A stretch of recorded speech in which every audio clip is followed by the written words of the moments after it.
প্রবল চাপে মমতা কি হাসিনা হয়ে উঠেছেন? তৃণমূল জামানায় গত ১৩ বছরে আমাদের রাজ্যে একাধিক ধর্ষণ ও খুনের ঘটনা নজির রয়েছে। মমতার শাসনকালের সমালোচনায় এক নিঃশ্বাসে উচ্চারণ করা যায় পাকশিট, কামদুনি, গেদে, গাইঢাকা, মধ্যমগ্রাম বা হাঁসখালির নাম। একাধিক ঘটনা তৃণমূল নেতাদের বক্তব্য তো বটেই, কোনো কোনো ক্ষেত্রে মুখ্যমন্ত্রীর মন্তব্য নিয়ে সমালোচনার ঝড় উঠেছে। সাধারণ মানুষ অভিযোগ করেছেন, ধর্ষিতা বা নিগৃহীতার প্রতি যে সংবেদনশীলতা দেখানো উচিত, অপরাধীদের বিরুদ্ধে যে কঠোর মনোভাব দেখানো উচিত, তা মুখ্যমন্ত্রী তার কথা প্রশাসনের তরফে দেখানো যায়নি। কিন্তু আরজিকর হাসপাতালের চিকিৎসকদের ধর্ষণ এবং খুনের ঘটনা গত কয়েকদিন ধরে যখন রাজ্য তোলপাড়, রাজনৈতিক এবং প্রশাসনিক মহল মনে করছেন মুখ্যমন্ত্রী অত্যন্ত নমনীয় অবস্থান নিয়ে। কিন্তু কেন? কাকে বাঁচাতে চাইছেন তিনি? কোন ঘটনাকে আড়াল করতে চাইছেন? অতীতের ঘটনা টেনে অনেকেই বলছেন মমতার এই অবস্থান অত্যন্ত নাক্করজনক। আশ্চর্য হয়ে যাচ্ছে, ওখানে নার্সরা ছিলেন, ওখানে ওদের সিকিউরিটি ছিলেন, সবাই ছিল, কিন্তু কি করে ঘটনা ঘটলো এটা এখনো আমি ঠিক বুঝতে পারছি না। খুব বেশি দিন আগের কথা নয়, এই ঘটনা রাজ্যবাসীর মন থেকে পুরোপুরি মুছে যায়নি। কামদুনির ঘটনার পরেও মমতা সেদিন পৌঁছেছে, কিন্তু গ্রামের দুই প্রতিবাদী নারী মৌসুমী কয়াল এবং টুম্পা কয়ালের মন্তব্যের প্রতিক্রিয়া তাদের উদ্দেশ্যে মুখ্যমন্ত্রী, সিপিএম এবং মাওবাদী বলেছিলেন। এই কথা কি একজন মুখ্যমন্ত্রী বলতে পারেন? নাকি এই ধরনের কথা সাধারণ মানুষের বিপুল ভোটে দিতে আসা একজন জাতীয় পর্যায়ের নেত্রীর মুখে মানায়? তা নিয়ে কম হইচই হয়নি সেদিন। পরে দেখা গিয়েছিল মৌসুমী ও টুম্পারা প্রতিবাদের মুখ হয়ে উঠেছে। কিন্তু আরজিকর হাসপাতালের ঘটনার পর কয়েকদিন ধরে যে প্রতিবাদ আন্দোলনের ঢেউ আসতে পড়েছে, তাকে মান্যতা না দিয়ে তিনি যেন তেন প্রকারণে প্রতিরোধ করতে চাইছেন, কিন্তু এখনো পর্যন্ত প্রত্যেকটা ক্ষেত্রে পুরোপুরি ব্যর্থ হয়েছে। এমনকি তার দলের পক্ষ থেকেও তিনি তেমন সমর্থন যে পাচ্ছেন না, তা বুঝেও না বোঝার ভান করে চলেছে। ঘটনাটি যেদিন ঘটে সেদিন মুখ্যমন্ত্রী ছিলেন ঝাড়গ্রাম। সেখান থেকে তিনি কথা বলেন মৃতার বাবার সঙ্গে। ফেরার পথে একাধিকবার ফোন করেন কলকাতা পুলিশ কমিশনার বিনীত গোয়েল। পুলিশ সূত্রের খবর, কমিশনারকে মুখ্যমন্ত্রী বারংবার নির্দেশ দেন এই ঘটনা যেন নজিরবিহীন দ্রুততায় তদন্ত শুরু করে অভিযুক্তদের গ্রেপ্তার করা হয়। তারপরেও মুখ্যমন্ত্রী নিজে বিষয়টা নিয়ে লাগাতার খোঁজ খবর রাখতে শুরু করেন। তদন্তের প্রত্যেকটা ধাপ যাতে তাকে জানানো হয়, এই মর্মেও নির্দেশ দেন। তিনি তখনই প্রশাসনিক মহলে জানিয়েছেন যে যথাযথ দ্রুত তিনি নিহত চিকিৎসকের বাড়িতে যাবেন। তারপরেই মুখ্যমন্ত্রী জানান তাদের সরকারের ওপর আস্থা না থাকলে মৃতার পরিবারের লোকজন অন্য কোনো তদন্তকারী এজেন্সির কাছে যেতে পারে সিবিআই এর কাছে। মমতা এমনও বলে তাতে আমাদের কোনো আপত্তি নেই। এই ধরনের কথার অর্থ কি? তার নিজের সরকারের ওপর মানুষের আস্থা না থাকার কথা মাননীয় মুখ্যমন্ত্রী নিজেই বলছেন। গত ১৩ বছরের শাসনকালে এমন আলগা বা বিবেচনাহীন কথা তো তিনি কখনো বলেননি। পর্যন্ত যদি তারা কুলকিনারা করতে না পারেন, কারণ ভেতরেও তো অনেকে আছে, তাহলে এই কেসটা আমরা আমাদের হাতে রাখবো না, আমরা সিবিআই কে দিয়ে দেবো। তার কারণ হচ্ছে আমার এতে কোনো পাওয়ার লেনা দেনা কিছু নেই। আমি প্রথম দিন থেকেই বলছি, এই ধরনের কথাবার্তা এবং কার্যকলাপ বুঝিয়ে দিতে রাজ্যের মুখ্যমন্ত্রী হয়তো নিজের প্রতি আস্থা হারিয়ে ফেলেছে, অথবা গত কয়েক বছর ধরে নিজের দলের লোকজন যেভাবে সমস্ত রকমের নৈতিকতা বিসর্জন দিয়ে বিরাট বিরাট কেলেঙ্কারিতে জড়িয়ে অভিযোগ, তাতে তিনি আর পেরে উঠতে পারছেন না। নিজের দলের অন্তরেও আলোচনা শুরু হয়েছে। এর আগেও ধর্ষণ এবং খুনের ঘটনা ঘটলেও তার সঙ্গে ডাক্তার এবং পুলিশ জড়িয়ে যায়নি। এই ঘটনায় নিহত হয়েছেন এক ডাক্তার। মূল অভিযুক্ত হিসেবে যাকে ধরা হয়েছে তিনি সিভিক ভলেন্টিয়ার। ঘটনাচক্রে এই দুটো দপ্তরই রয়েছে মুখ্যমন্ত্রীর হাতে। তৃণমূলের অনেকেই এও বলেছেন যে বিষয়টা স্বাস্থ্য ব্যবস্থার মতো জরুরি পরিষেবার সঙ্গে যুক্ত। মুখ্যমন্ত্রী যদি দৃঢ় মনোভাব দেখাতেন, সঠিক পদক্ষেপ নিতেন, কড়া হাতে ঘটনার আদ্যপ্রান্ত তদন্ত করতেন, আগুনে এতটা ঘি পড়ত না। কিন্তু তা না করায় ঘটনার পর থেকে রাজ্যের স্বাস্থ্য ব্যবস্থা সংকটের মধ্যে পড়েছে। মুখ্যমন্ত্রীর বিবেচনাহীন পদক্ষেপে সেই পরিষেবা পুরোপুরি ভেঙে পড়ার আশঙ্কায় রাজ্যের স্বাস্থ্যের ক্ষেত্রে যে একটা অরাজক পরিস্থিতি তা ভাবা যেত না।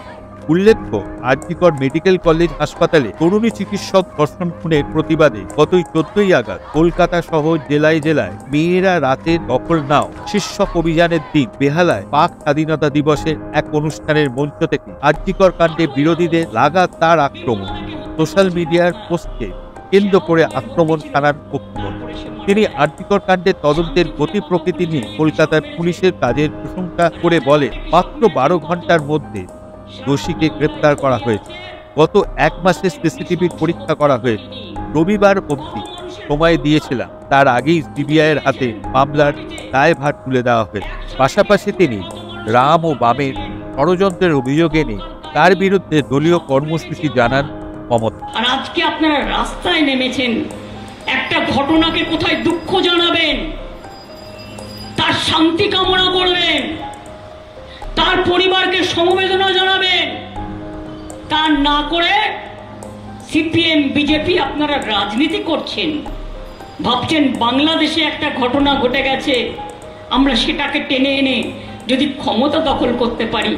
আমি বলি, আমি ক্ষমতার মায়া করি না যে আমরা ছায়ে মুখ ঢেকে আছি না কাগজে মুখ ঢেকে বসে আছি। আমরা আপনাদের চলাচল লক্ষ্য করছি, আপনাদের বলাবল লক্ষ্য করছি। সোশ্যাল নেটেতে যা পাচ্ছেন, যার নামে ইচ্ছে অকথা কুকথা বলছেন, সবটাই মিথ্যে। আমি আপনাদের বলবো 1% যদি ঠিক হয়, 99% অসত্য কথা, কুকথা, অকথা, মিথ্যা, কুৎসা, অপপ্রচারের ঢেউ করছেন। তার কারণ বাংলায় শান্তি থাক, এটা আপনারা চান না। এখানে বামরাম শ্যামের খেলা চলছে। আমরা একথাটা বারবার বলে এসেছি, জগাই মাধাই গদাই। পঞ্চায়েত ইলেকশন থেকে, বিধানসভা ইলেকশন থেকে, লোকসভা ইলেকশন থেকে এদের একটা জোট আছে এবং বিজেপি এদের ফান্ডিং করে। আমি জোর গলায় পাবলিকলি বলে যাচ্ছি, করে। এবং জেনে রাখবেন, এখানে যাতে বাংলা অশান্ত হয়ে যায় তার জন্য অনেক সহযোগিতা কেন্দ্রীয় সরকার করছে। আর সিপিএম, তুমি যদি বিজেপি বিরোধী হও, তুমি বিজেপির হাতে তামাক খাচ্ছ, তোমার লজ্জা করে না? যৌথ মঞ্চ মানে কি? তোমরা সব কটা আছো, তোমাদের সবার রং এক। কিসের আদর্শ, কিসের নীতি, কিসের আন্দোলন? ভাবছো এই করে চলবে একতরফা? আমরা শান্ত আছি বলে, আমরা কিছু বলছি না বলে ওয়ান সাইডেড কুৎসা করবে, ওয়ান সাইডেড অপপ্রচার করবে। আমি দেখছি, শুধু দেখছি, লক্ষ্য করছি আর ভাবছি। কেন তিনি এই ধরনের কথা বলছেন? ভয়ে একই বেসামাল হয়ে পড়েছেন মাননীয় মুখ্যমন্ত্রী। অথচ ফুটপাতে বেআইনি দখলদার উচ্ছেদে বুলডোজার নামায় জনমানসের একাংশে যখন নেতিবাচক ধারণা তৈরি হচ্ছিল, তখন মুখ্যমন্ত্রী তা থামিয়ে বলেছিলেন, কোনো মানুষকে বেকার করার অধিকার আমাদের নেই। এই সূত্রে শাসক শিবিরের একাংশ বলেছে, লোকসভা নির্বাচনের পরবর্তী পর্ব থেকেই দেখা যাচ্ছে মমতা নিজেই শাসকের পাশাপাশি বিরোধী নেত্রীর ভূমিকাতেও অবতীর্ণ হয়েছে। উত্তরবঙ্গে দলের নেতাকে গ্রেপ্তার করেছে পুলিশ, যেমন গ্রেপ্তার করা হয়েছে ভাঙড়ের তৃণমূল দাপটে নেতা আরাবুল ইসলাম। কিন্তু সেই মুখ্যমন্ত্রী তড়িঘড়ি সন্দীপ ঘোষকে ফের একটা সরকারি মেডিকেল কলেজের অধ্যক্ষ পদে বহাল করেছেন। আরজিকর হাসপাতালের ধর্ষণ ও খুনের ঘটনা নিয়ে তৃণমূলের অন্দরেই তোলপাড় শুরু হয়ে এই ঘটনায় গত 7 দিন প্রশাসন যেভাবে এগিয়ে তা নিয়ে ঘনিষ্ঠ মহলেই চূড়ান্ত ক্ষোভ প্রকাশ করেছেন তার ঘরের লোক অভিষেক বন্দ্যোপাধ্যায় স্বয়ং। আরজিকর হাসপাতালের ঘটনা রাজ্য সরকার উপযুক্ত পদক্ষেপ করতে ব্যর্থ বলে মনে করেছেন অভিষেক বন্দ্যোপাধ্যায়। দলীয় সূত্রের খবর, সরকারের একের পর এক ভুল পদক্ষেপ নিয়ে দলের অন্দরে চূড়ান্ত অসন্তোষ প্রকাশ করেছেন তিনি। তৃণমূলের সর্বভারতীয় সাধারণ সম্পাদক মনে করেছেন, প্রশাসনের শীর্ষস্তরে বদল ছাড়া দল ও সরকারের পক্ষে এই অবস্থান থেকে বেরিয়ে আসা কঠিন। 14 তারিখ বাংলার মায়েরা, দিদিরা, বোনেরা মেয়েদের রাত দখলের ডাক দিয়েছিল। আমরা সেই লড়াই আন্দোলনকে সম্মান জানাই।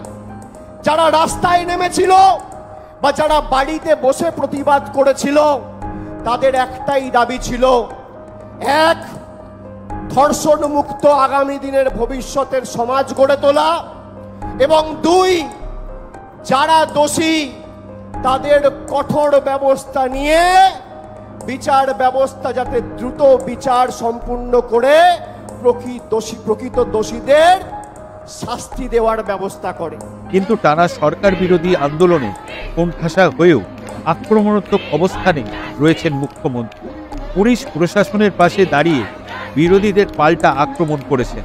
বিচ্ছিন্নভাবে হলেও এই নিয়ে প্রতিবাদে প্রথম পথে নামেন দলের রাজ্যসভার সাংসদ সুখেন্দু শেখর রায়।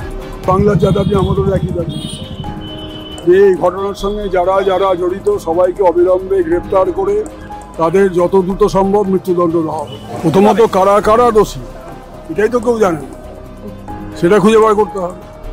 এবং আমরা বলছি দরকার পড়লে পিরামিড খুঁড়ে বার করে নিয়ে আসতে হবে, যেখানে আশ্রয় নিয়ে থাক না কেন, যত প্রভাবশালী হোক না কেন, তিনি রাজনীতির লোক হোক, রাজনীতির বাইরের লোক হোক, তিনি সরকারি কর্মচারী হন, বেসরকারি কর্মচারী হন, তিনি ব্যবসায়ী হন, তিনি যেই হন না কেন,